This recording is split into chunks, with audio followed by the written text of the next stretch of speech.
All right, welcome back to the DDT Method podcast. We are here again with Dr. Dwayne Jackson, and today we're going to get right into it. Dwayne, tell me about these ketones, because I noticed on your Instagram, you were working with a company that I've already been utilizing, and I love this stuff. I'm a complete ketone junkie, as I was just telling you off the air. But a few years ago, ketones were super popular when keto was the big craze. And since keto is still around, but it's not as topical or popular anymore, we've kind of seen a lot of the ketone products go away. But what is it that ketones actually do? Yeah. So, I mean, kind of revert back to the whole idea of, the ketogenesis thing, the ketogenic diets and those areas. Ketones are a substrate that the body produces when we're under carbohydrate restriction. And generally when we have enough fat on board to be able to produce these ketone bodies. And when we produce ketones, they produce an alternative energy source for the body to utilize to produce ATP and mainly keep the brain functioning, because glucose is kind of that main molecule that the brain wants to be utilizing all the time. So the first thing that we have to always consider when we're talking about ketogenic diets, ketosis, and ketones is that blood ketone levels don't necessarily mean if you have high blood ketone levels. So say nutritional ketosis starts around 0.5 millimolar, but really we start to see the magical effects, if you will, of having ketosis or having high blood ketones at around 1 to 2 millimolar, even up to like 3 millimolar. And the idea behind it is that it produces this, it's a alternative source of energy for the body. They do have calories, and then the body can preserve glucose for the needs of the brain. And a lot of people think that, if we have high ketones, then we have low blood glucose. And that's not the case. We never, ever have blood glucose go down much below, 4 millimolar. And if we do, we'll start feeling the effects of hypoglycemia and, possibly brain death. So the first thing up front is that, it's not necessarily we want our blood glucose to be 0 and our ketone levels to be, 10. But rather we want to elevate the ketones in the body so that the body has this alternative energy source in a low carbohydrate situation. Now, the reason why ketone supplements kind of lost their luster was because when they released them, we didn't know a lot about raising blood ketones and what the benefits were to especially brain health and brain performance. And so what happened was that the supplements that were introduced to the market were introduced as an alternative to ketogenic diets. And the two aren't one and the same. Raising your blood ketones under a mixed diet situation, say with, a product like Kinetic or, other exogenous ketones, is a completely, or at least a partially different response by the body under those mixed diet conditions than when we have endogenous ketone production, when carbohydrate intake is, around 50 grams per day or less, and we have a high fat intake around 70%. And so this is the problem that we had with the introduction of exogenous ketones in this whole milieu of ketogenic diets, was that people were using them and then saying, well, I'm in ketosis, so therefore I'm burning fat, and therefore I'm, I don't need to do a ketogenic diet to burn fat. And so now the research has kind of emerged even more. And this is because ketogenic diets worked really well in neurodegenerative diseases and in concussion and under those conditions. Now what's emerged is that we've had, quite a bit of time in the public trying to do ketogenic diets, and they're fucking hard. They're really hard to sustain. And for even people who have neurodegenerative disorders that, ketosis, nutritional ketosis is something that's going to help them. They have a lot of trouble sustaining those diets over time. And anybody who's done a true 70% ketogenic diet, low protein, very low carbohydrate, it sounds really fun at first, but after a while, eating all that fat can become a little bit daunting and makes you kind of feel like shit. So now there's been a reemergence of exogenous ketones, like, this product that I've actually been working with for a while. And the exogenous ketones are now starting to realize in the research with Alzheimer's and other neurodegenerative disorders that they can achieve high ketone levels, like I was mentioning, 1.5 to 3 millimolar using a good exogenous product, and then reap a lot of the benefits, the core benefits that we get in those ketogenic diets in these neurodegenerative cases. So that's kind of where it kind of came from. And then the supplements kind of dipped. And now we're seeing this, reemergence of them because the research is starting to catch up on the benefits of, having raised blood ketones despite not being in a ketogenic diet. So I remember that during this initial keto carnivore craze a few years ago when these things were getting popular, and it was a lot of just exogenous BHB salts. I think every company had like BHBs added to their pre-workouts, or a pre-workout that was like the keto pre-workout or whatnot. The biggest backlash that those were receiving was keto was being very, very, very much so addressed as a fat loss diet primarily. And despite the fact that it does have so many neurological benefits if you can't stick to it, and despite the fact that there are, in my opinion, some downfalls to it for certain individuals, be it those with inflammation that can't be resolved, and then we have some issues with saturated fat and whatnot, I think the biggest thing was keto as a fad was a fat loss focused thing.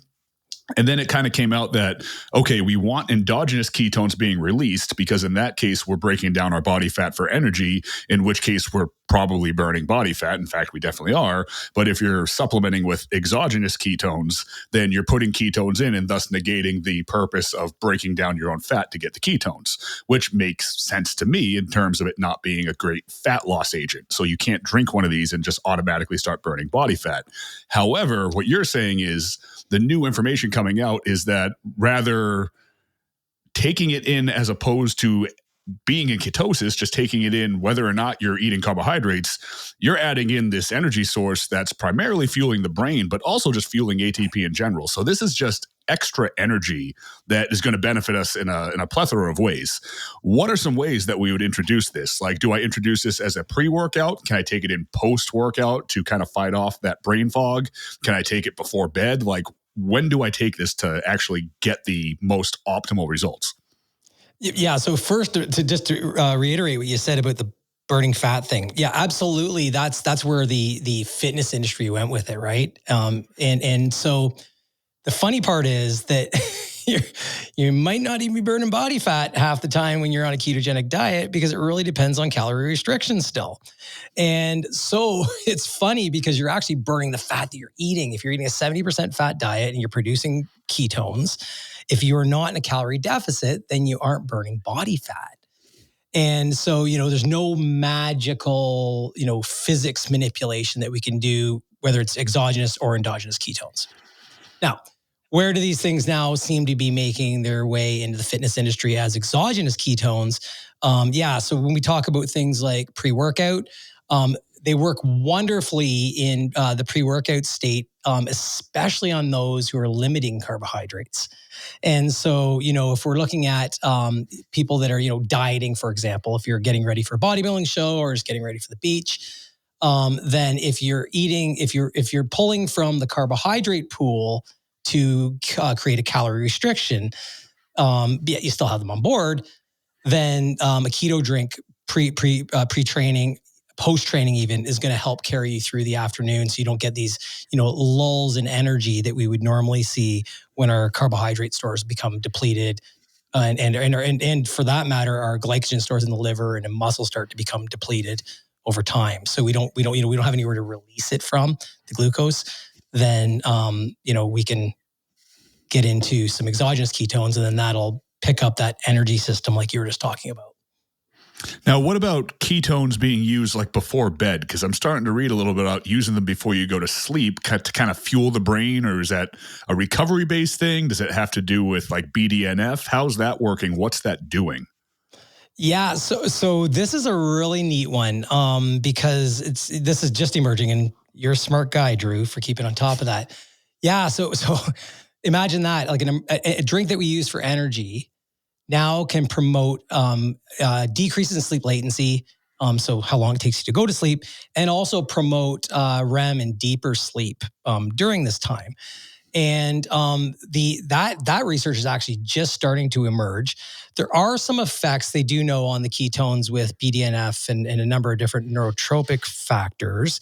That's why the Alzheimer's research and all that stuff is going in that direction. Concussion research also.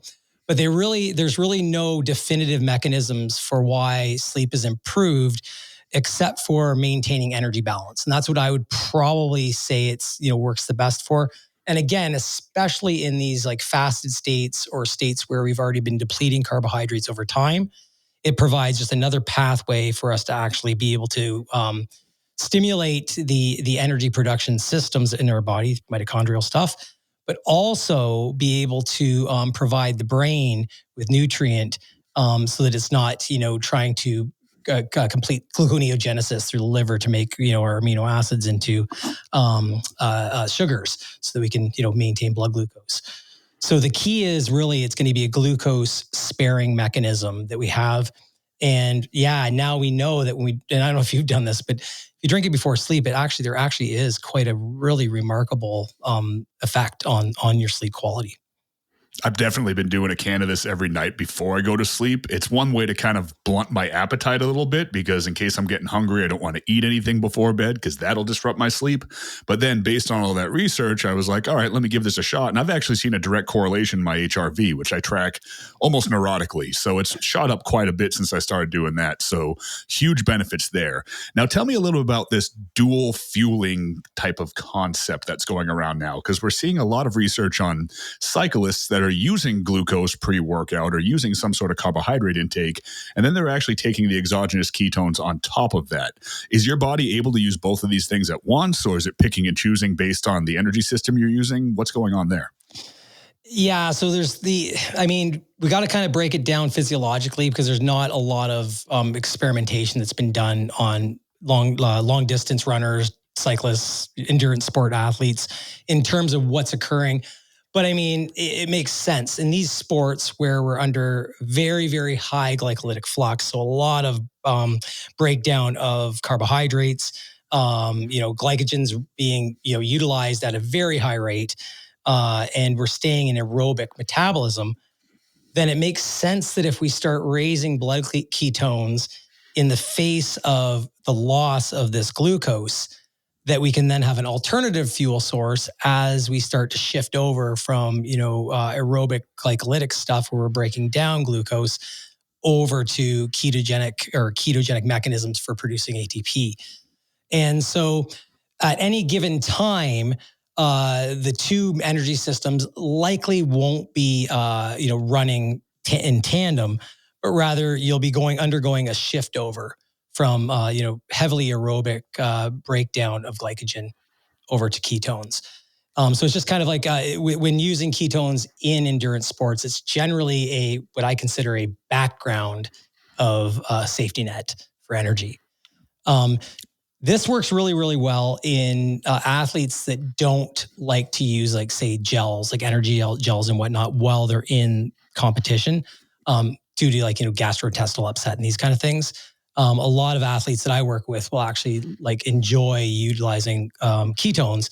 And the nice part about, again, this not making a plug here, but with Kinetic, what I like about their products and why I've kind of been testing their stuff and signed on with them for this trial period is that they have a concentrate for these products. So you don't have to be riding around on your bike or running with a can in your hand, but rather you can put it in your water bottle.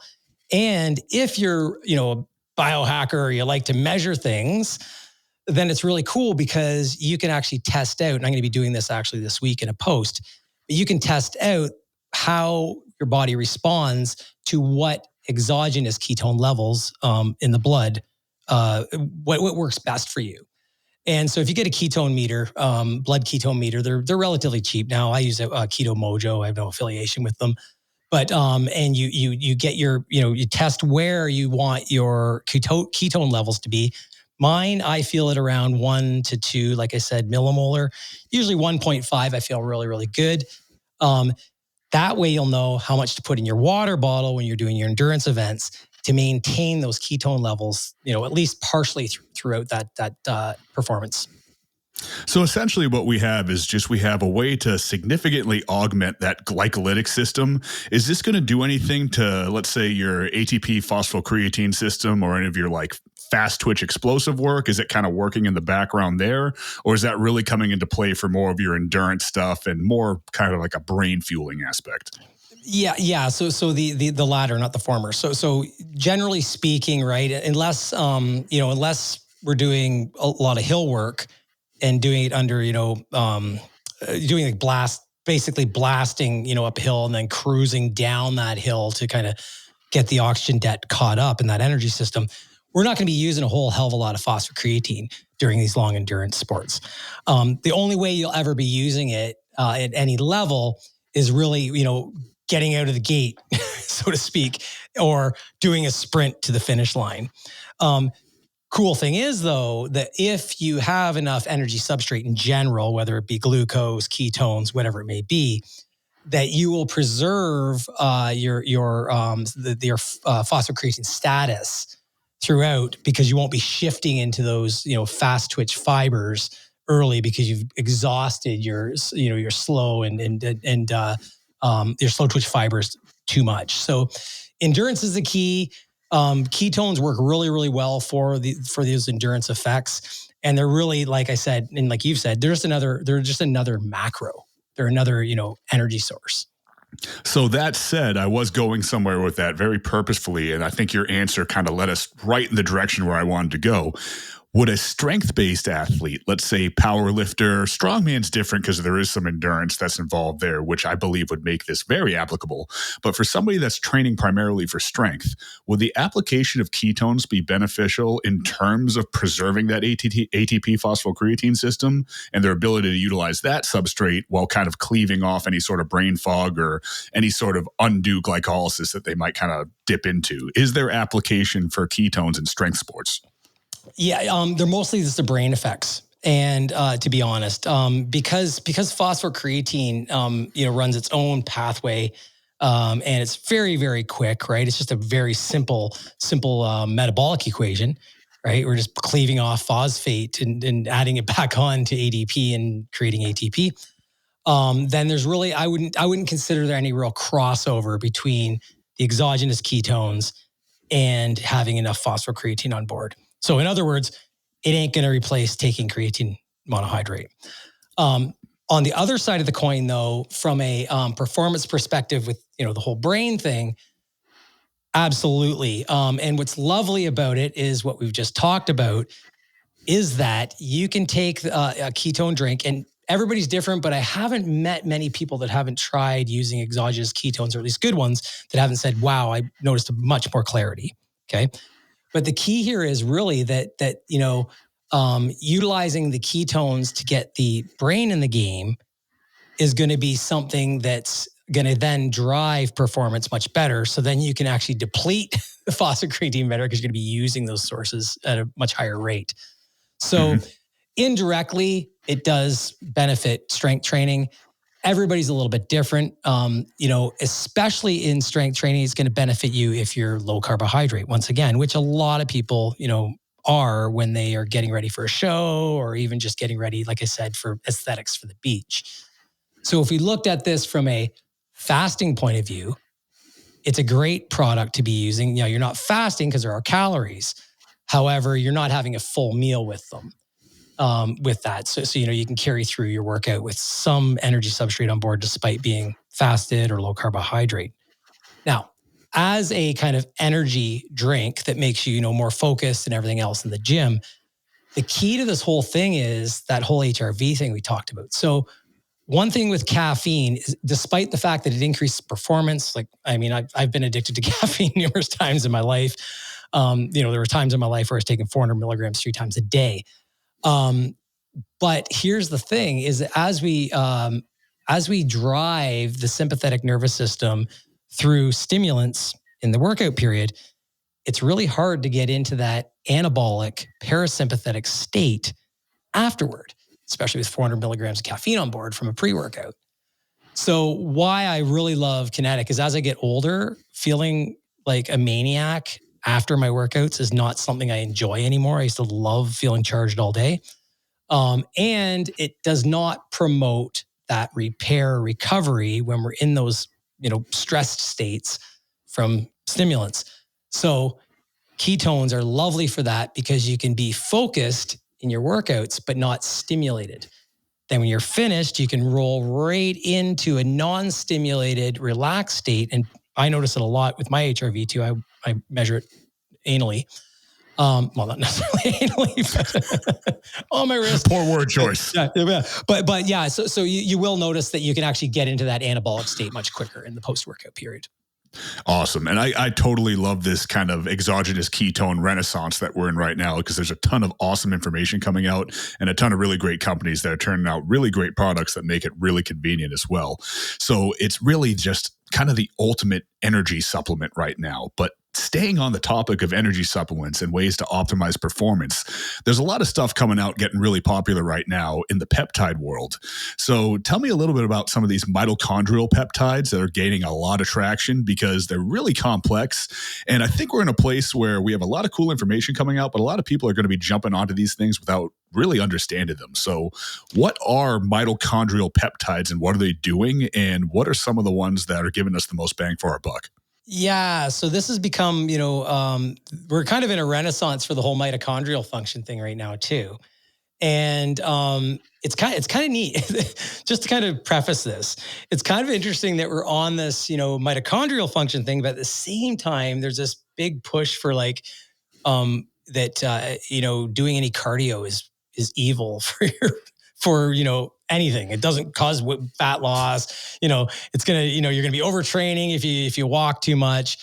And so first and foremost, for all the people listening, is if you want good mitochondrial function, let's start by actually activating the mitochondria once in a while in a sustained period. So do some endurance exercise, do some sprints, do some stuff that we're going to be going into a energy system that's going to require us to produce a hell of a lot of ATP. And that's going to be endurance, long endurance exercise. And again, there's reasons why people don't do it when they're, bodybuilders that are 300 pounds and everything else. But the general population out there that's saying, oh, I don't need to do cardio because it doesn't fucking do anything. No, that's going to be your number one way to get those mitochondria online.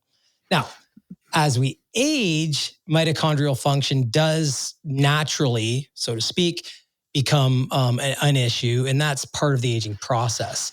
As we accumulate reactive oxygen species and our antioxidant status goes down, then we see, dysfunctive mitochondria or not as efficient mitochondrial ATP production. So there's a couple out there that are pretty cool. We could go through, a shitload of them today, but one of the ones that's kind of really emerging is SS31. Methylene blue is another one, and they're kind of cool because they have effects on the mitochondria that are complementary and possibly synergistic. There's no research really that has studied this, but when you look at the ways they work, yeah, you can probably you could with a good educated guess be able to assume that they'll work really, really well together. And so SS31 is also known as Elamipretide. It is a mitochondria targeted peptide. And it was designed to actually protect mitochondrial function and reduce oxidative stress. And so the SS part of it is the family that it belongs to, is these Schiller peptides, SS. And they're actually developed directly for mitochondrial bioenergetics. And the idea is to reduce mitochondrial dysfunction, particularly in conditions that are neurodegenerative, like we've talked about already with ketones, but also cardiovascular diseases and metabolic disorders like, that we see in obesity and metabolic syndrome and these kind of things. So SS31 actually selectively binds to this area. It's a phospholipid that's found on the inner cristae of the mitochondrial membrane called cardiolipin.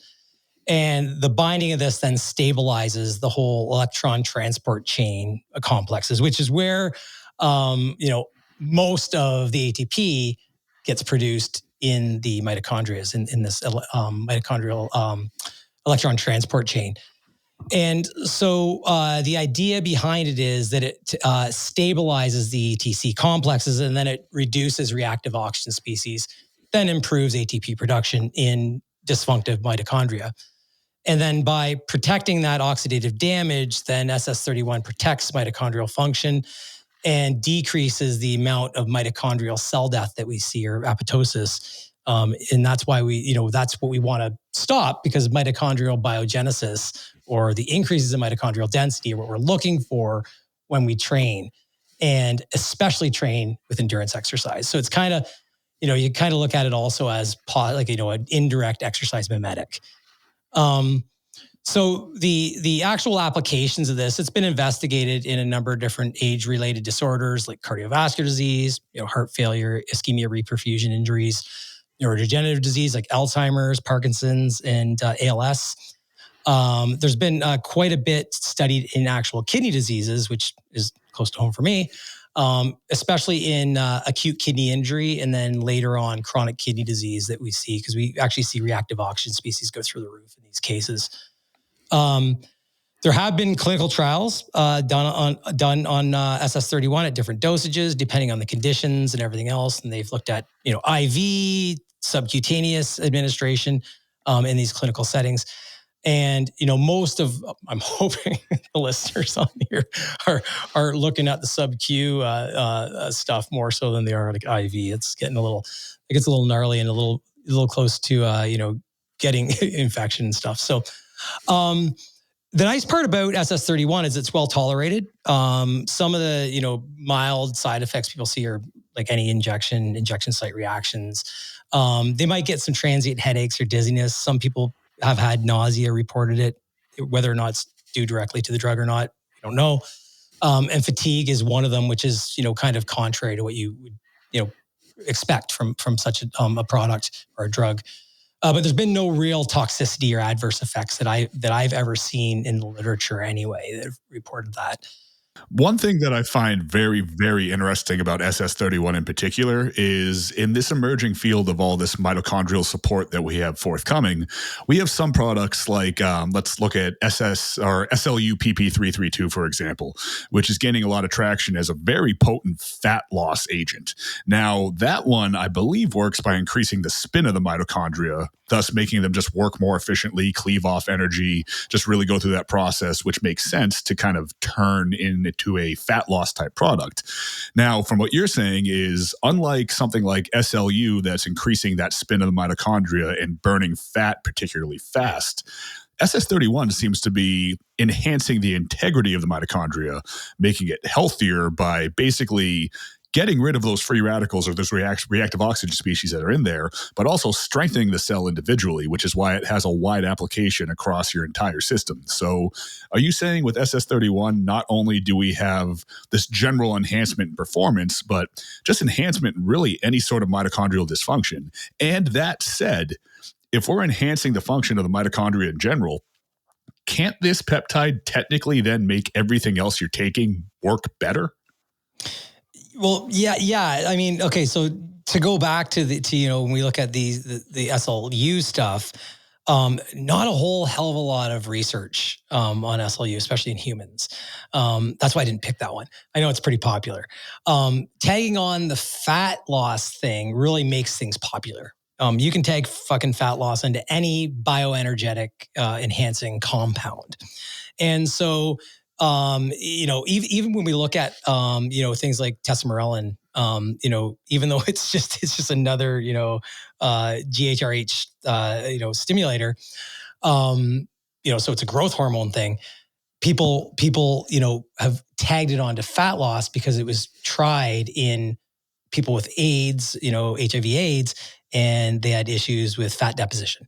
So anything that's going to increase or enhance mitochondrial function is going to enhance the fat loss effects of a low calorie diet. And so, this product, like you're asking, it will work well with anything that's going to be, or any process that you're trying to enhance energetics. And fat loss is just, trying to enhance the process of pulling out fat and turning it into ATP. And so the mitochondria are heavily involved in that. And so by making them more healthy or performing more healthier, then we will end up having better fat loss effects from a given diet. So the SS31 is basically going to be your overall player, because this one's been more tested and this one is just increasing the integrity of the cell as a whole. Yeah, and most of these mitochondrial enhancement products will either reduce reactive oxygen species, because ROS is actually what decreases the efficiency of mitochondrial ATP production. And there's a major cost to that production. It produces a shitload of reactive oxygen species. So keeping that low then, enhances the function of all the mitochondria in the body. And so really it's most of the products that actually work on the mitochondria will at least have some antioxidant property. The only other ways you can really get at it, I mean, without going into a massive lecture on mitochondrial function, is to improve the turnover of the electrons in the electron transport chain, which is what things like methylene blue do, but it also is an antioxidant. So, overall, the supportive mechanisms for mitochondrial function are going to always fall down a few of the similar final common pathways to enhance that.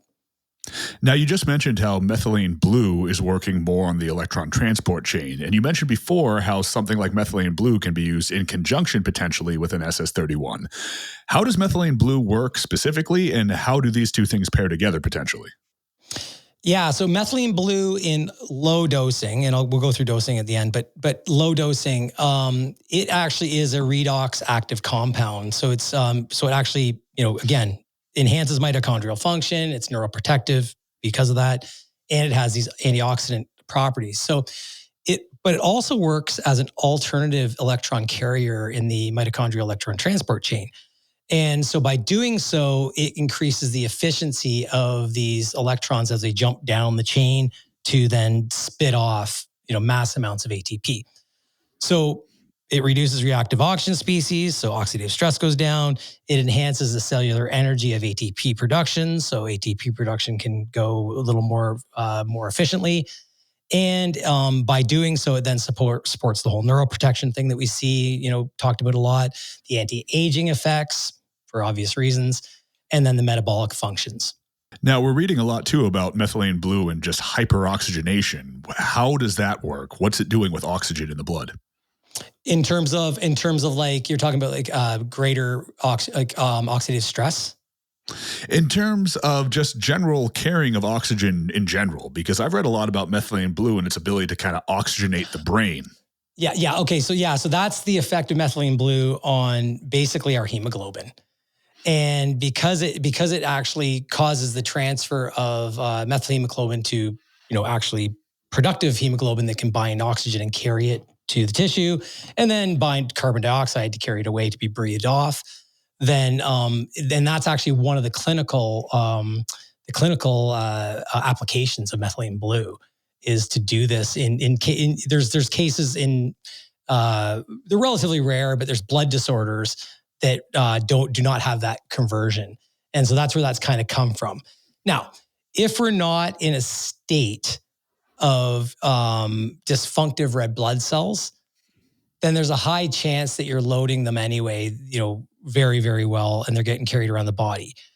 Where methylene blue would really, really help in these conditions where the red cell's fine, but other things aren't, is when we have issues with the heart and issues with the lungs, because that's where we get the blood around, and that's how we load up the blood with oxygen and unload the carbon dioxide off of it. So that would be kind of aiding and abetting that process if that process were downregulated for whatever reason due to disease or just general dysfunction? Absolutely. Or if, you're huffing on some carbon monoxide or something along those lines, you can dissociate the carbon dioxide a lot better. Which we don't recommend in the first place, but no, but nonetheless. you could actually be in an environment that actually has relatively high levels of carbon monoxide and not even know it. But yeah, essentially the effects of methylene blue on the system and the efficiency of the system are going to be mostly due to its effects on the electron transport chain and the effects on antioxidant, the antioxidant effects in the mitochondria or on status of antioxidants. Now, how would you dose these two things, and would you dose them differently if you were taking them together? And what type of duration are we looking at? Because I'm not sure if this sounds like something we should be taking long-term, short-term, or what possible down regulations are we facing by staying on them? Yeah, and you know, it's funny. This question gets asked a lot. It's like, well, if it's improving things, and can I take it forever? And so there isn't really, you know, there aren't clinical trials showing us how to cycle these compounds. There aren't any sort of there aren't any real indications safety wise for, you know, how we should cycle them. So it really comes down to more of just logics, right? And so there's a couple of different ways you can do both of these together. And the dosing actually is generally what, is out there anyway. But with, so standard daily use for, many would be, SS31 at say 40 to 80 milligrams sub-Q every morning. And then methylene blue, 0.5 to 1 milligram oral, in water every morning with that. And I wouldn't, and I talked to Juji Mufu about this too. We did a podcast for the IFBB-AM. And the key here really is utilize it when you're training the fucking mitochondria. Like this is what him and I were like, because he's an athlete too, right? The guy's a mass monster, but he's also a really good athlete. Like, right. He's well conditioned. And so if we're looking at improving mitochondrial function, then we're interested in conditioning. So if you're going to cycle it in there on a daily basis, cycle it in during one of your, conditioning phases of your training, and then have it so it's 8 to 12 weeks, 16 weeks, or whatever your training phase is, and then go off it and then continue on with working other energy systems. So any training program that you put together should include training all the energy systems, because essentially they all overlap sometime in a training session. So having each one focused on throughout your periodization of your training is a really good idea. This is where, during the kind of conditioning phase or high volume endurance phase, that's where I'd plug it in, and I'd plug it in during that period and then get off it. And there's no PCT or anything you have to do afterward like there is with hormones. And at 40 to 80, people do have to understand that these things are sometimes going to be a little bit of an investment, because I think in the peptide community, we want to look at these things and just say, oh, cool, a bottle of this is $50. And then they realize that $50 bottle might last 2 days. So I do want people to understand that these things are an investment, and they absolutely work, and they absolutely can be utilized. But don't go for the cheapest product necessary, and don't go for the low-hanging fruit. You have to do your research and make a calculated investment in these things, because some of these doses do have to be run pretty high. But in other cases, you do want to make sure you're taking the most minimally effective dose. But that does mean effective at the same token, too. So that's why I feel like with this new science kind of emerging day by day, we have to do our due diligence and just look into these dosing protocols and how these things actually work. So we're not only not wasting our money and just taking a micro fraction of a dose of something that takes to be somewhat effective, but to also make sure we're not going too far on the other end and taking 400 milligrams of methylene blue per day because we accidentally read a dose that was used for a specific medical condition where we're just trying to get a little bit of extra mental cognition. But I do feel like these are products that are potentially game-changing, not just in day-to-day life, not just in bodybuilding, but in general longevity. Would you agree? Absolutely. In fact, there's been a lot of, anecdotal reports, like millions of anecdotal reports of, methylene blue helping people immensely with things like chronic fatigue syndrome, any sort of like, issues with, brain fog and neurodegeneration. And methylene blue, luckily enough, is relatively cheap. But then that, like you were saying, Drew, doesn't mean that then if you triple the dose, that it's going to be a better product or a better, drug for your body. So, generally speaking, under 4 milligrams of methylene blue is, a relatively safe way to go.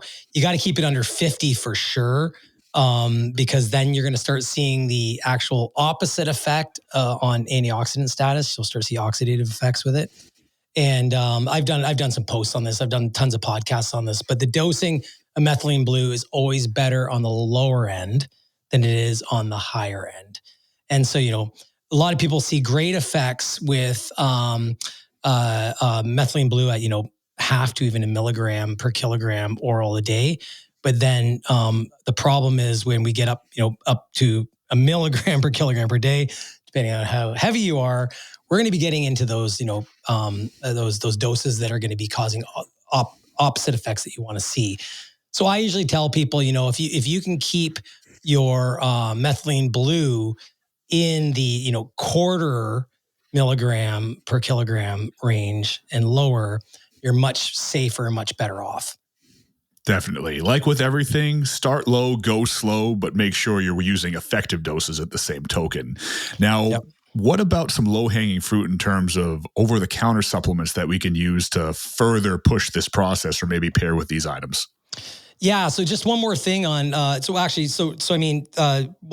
say that, one supplement to use with methylene blue, because of the effects it can have on oxidative stress risk, is vitamin C. And, 500 milligrams to 1,000 milligrams when you take your methylene blue can help with that antioxidant status. Hydration is going to be key when we're using methylene blue and SS31 for that matter, because the mitochondria put off a lot of water when they're producing ATP. But methylene blue is excreted through the kidneys, and because it's oral, then, drink lots of water. And SS31, like I was saying, if we want to increase that mitochondrial activation, we want to be taking it, with a good exercise program. When we're looking at methylene blue in high doses, we have to be really careful also that there's a risk of what's called serotonin syndrome. And that's because methylene blue is also a monoamine oxidase inhibitor. And because it actually causes elevations in certain neurochemistry if it's taken with certain drugs. So if you're on an SSRI or SNRIs or any of these kind of, serotonin or selective norepinephrine reuptake inhibitors, then do not be using methylene blue with them, because you could end up in an actual state where it's like an overdose of serotonin. And it's an actual clinical state. This isn't like a, fitness industry state. And we just don't want to go there. So real important as we close out on that one. Gotcha. Yeah, definitely do your homework on this, guys, and definitely cross-reference any medications that you're taking with potential interactions with any of this stuff, because you don't want to wind up with serotonin syndrome. Absolutely. Okay, so you're asking about different supplements that may, kind of enhance these effects. Yeah, what about something I can just order on Amazon, go to Vitamin Shop, GNC, some stuff that has actual applicable usage here, but some stuff that maybe we don't want to step into the peptide world, or maybe we do when we just want to add to it? Love it. So coenzyme Q10 is probably one of the kind of underdogs out there for this. And coenzyme Q10 actually supports the whole electron chain or transport chain efficiency and energy production things. And that's why it's so indicated well in cardiovascular disease, and these kind of things are mitigating cardiovascular disease because it does improve the status of the mitochondria, especially in the heart. Now, CoQ10 is something that you see everywhere. If you go to like Sam's Club or BJ's, they're selling it by the bulk, because it seems like everybody's grandparent is taking it, because it's one of those things that, at least in the States, it's heavily recommended with the often overprescribed statins. Now, we all look at it as just kind of something that you just take when you get older, but this one can be a potent driver of performance, can it not? Absolutely. And that's because of its efficiency its improvements in efficiency of the mitochondria. So, and as with anything in the industry, that we're talking about, CoQ10 would be the one that I would add in first before I started going and buying, a peptide and or methylene blue from, Joe's peptide shop that, made in USA or made in Canada that's, coming from China. So, for me, CoQ10 is something that I utilize on a daily basis. I generally use 200 to 400 milligrams a day. And the reason why I say generally is because if you're using ubiquinol, which is actually the best form of it, then it's expensive. And so, that's one of the caveats to it. But again, it is also very well studied. So it's not something that's, you're going to buy and wonder whether it's going to be, effective or not for your cardiovascular health, mitochondrial health, performance, whatever it may be. So yeah, ubiquinol, go for that. 200 milligrams a day is perfectly fine. If you take 400, you can take it, 200 twice a day, and works really, really well. Awesome. Is there any other kind of low-hanging fruit that we can add in here to kind of further enhance this process? Yeah. So, the emergence of these NAD plus boosters are pretty cool. So we've got nicotinamide riboside, is a nice one. These are in the longevity fields, right? Also NMN, or nicotinamide mononucleotide, is another one that's kind of, got a lot of popularity in these NAD plus boosters that are out there. And both of those products, or those ingredients, they boost cellular metabolism through increasing the efficiency of the mitochondria, but they're also involved in DNA repair. And that's where the whole kind of the area has emerged in these for this longevity and anti-aging effects of these NAD boosters. Problem with them also is they're relatively expensive. In fact, they're pretty expensive to use them. Nicotinamide riboside, I've used it. Noticed some decent effects when I was out running and doing my cycling exercise. I don't know if it helped with my skin wrinkles or not, but I was using 300 milligrams daily of nicotinamide riboside. It's generally what people take. And NMN, nicotinamide mononucleotide, a similar precursor. 500 milligrams daily is kind of what the going dosage is. Now, what's the benefit to using these precursors over, let's say, like an NAD injection or an NAD IV, or is it just kind of a convenience or ease of use thing? Yeah, a bit of both. So it's definitely the NAD injections, or when you go into your vitamin clinic and get a bag of NAD plus or whatever you're getting in there, is expensive, and it's a process. And the biggest problem is the short half-life of the actual compound really limits the I would say it would limit the application because short half-life, expensive, and a pain in the ass to make an appointment to go in will equal non-compliance with said dosing. And so, like anything, the best supplements, the best diets, the best workouts are the ones that you will do on a consistent basis. And so, oral supplements are easier to obtain. They're not sticking a needle in you, and you're not making an appointment for it. So generally speaking, you'll get better effects from said products just because you're complying with the actual usage.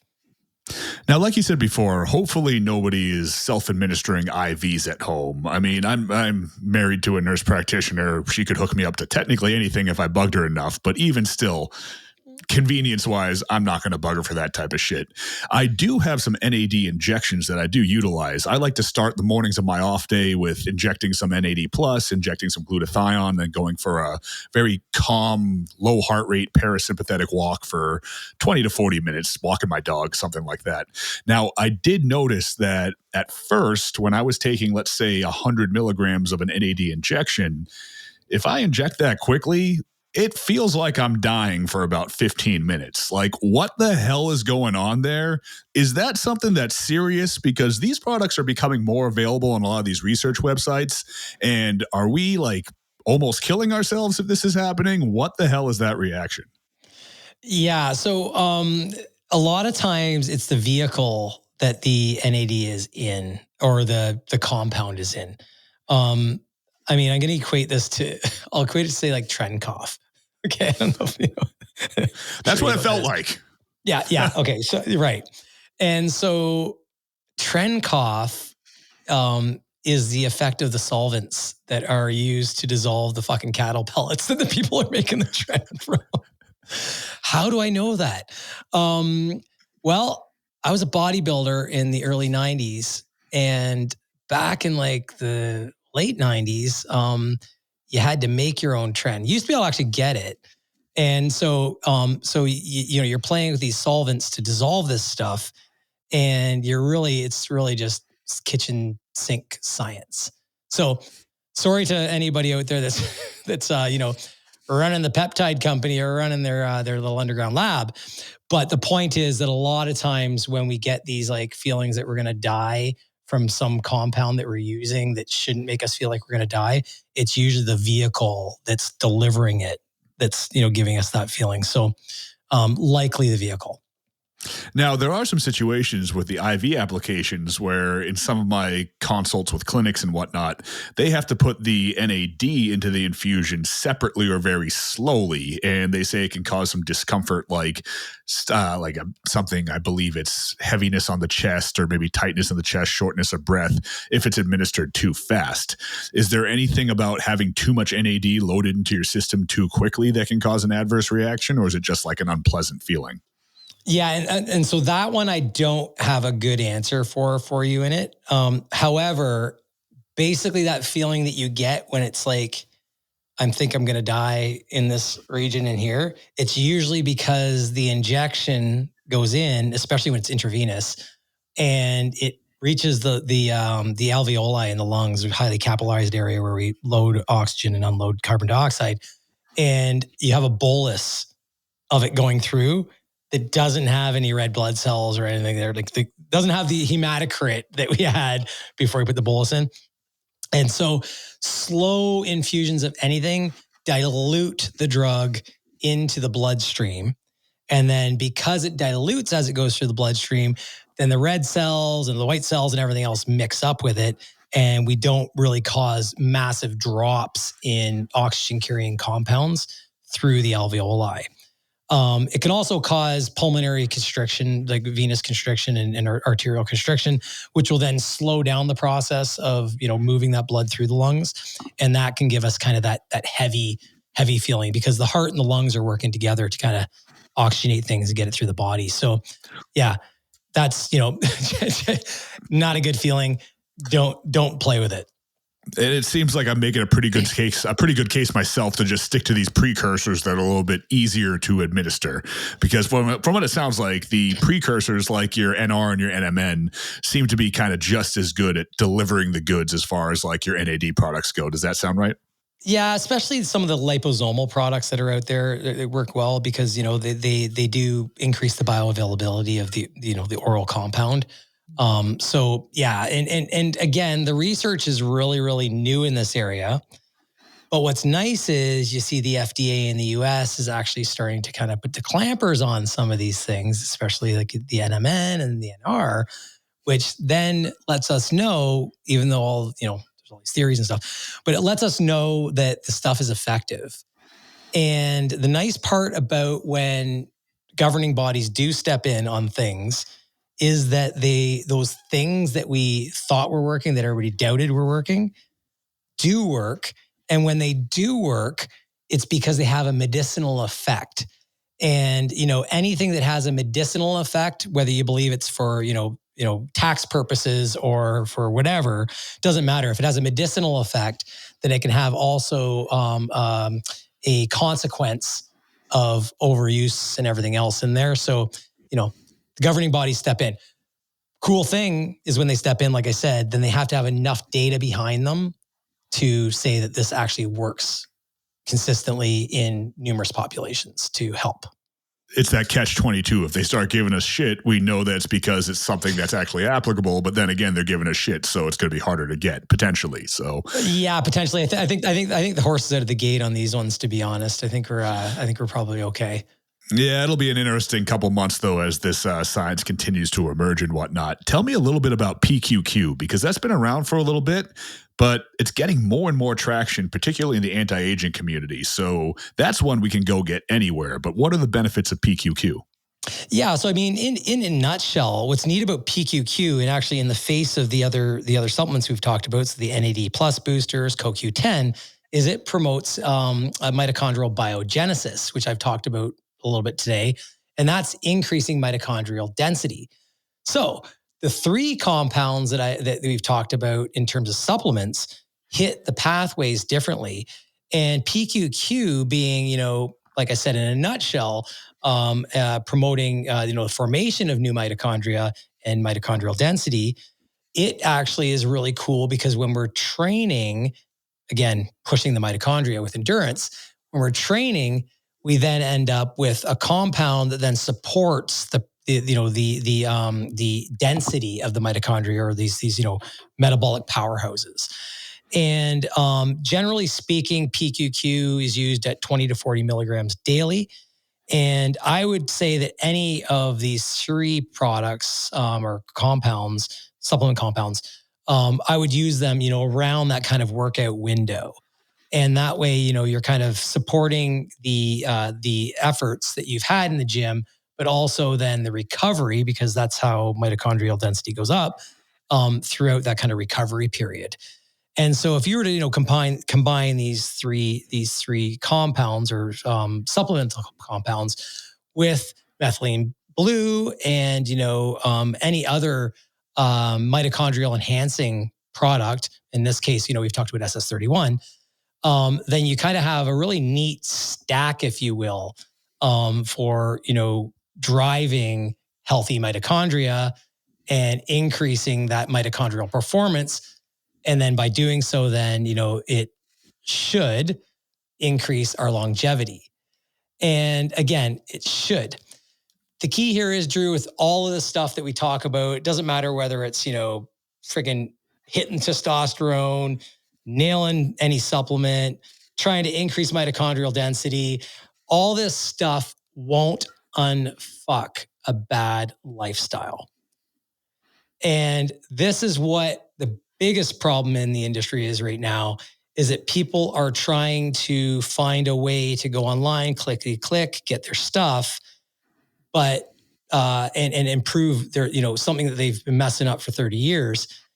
And really, at the end of the day, if your lifestyle isn't commensurate with health, then you are not going to perform any better by driving a bunch of compounds into your body that are, supposed to support the healthy process of a good lifestyle. And so, it's really important for people to understand that, the diet, the conditioning, and all that at the front end, stress, not going out to the bar and drinking 12 drinks and then doing a bunch of blow in the bathroom. Like, it's really important to know that, get your side of the street cleaned up first. Then as you get conditioned and things get, start to really improve and plateau, and you've pulled out all the stops, you got good training, your frequency's good, your recovery's good, your diet's good. This is where these products really, really shine. Because, it's kind of like, the whole idea that, a man doesn't, or a woman for this matter, a human being doesn't really know who they are unless they've ever pushed themselves to the limits of what they can do. And that's always been a theory of mine. My now ex-wife has a completely different theory on it. But I believe that, life is all about being able to push yourself to the edge. And once you push to the edge, then you know where your limitations sit. Sometimes you push over the edge a little too far. And so if we can, wrangle in all the shit that we know we need to do, but it's hard, and then push that to its limits, the stuff that we did today in this podcast will be much more favorable for you. It sounds cliche, but supplements are supplements. And I couldn't have said the rest better than you on my best day. The foundation has to be there. And the foundation is 99% of it. And these things are incredibly beneficial. We have our SS31s. We have our methylene blues. We have all these products that can increase the efficiency and the integrity of the mitochondria. We have something like this PQQ that can increase the density, create more mitochondria. But the density and the integrity of your mitochondria is not going to matter if your mitochondria are completely defunct and deficient because of a shitty lifestyle, shitty habits, insufficient training, all these other things that have to be there. So again, I'll just double down on that. Everything else has to be in place. Then these things come into play. And here's the clincher to that. Even if you think all these things are already in place, they're probably not as in place as they can be, because most people can be working harder, paying more attention to things. And I'm not saying eat, sleep, and breathe this lifestyle 24/7 to the detriment of everything else, but make sure you're doing everything in your power to maximize the little things, because the little things are the big things. These things are actually the little things. They're just the cool things that you guys want to hear about. So under the assumption that you have your bed made and your shit's in line, then these things, absolute game changers. Dwayne, thank you so much for coming back on the show. I'm sure there's so many other things that we can dive into, and we'd love to have you back to talk about them again. But if somebody wants to do even more of a deep dive, how do they get a hold of you?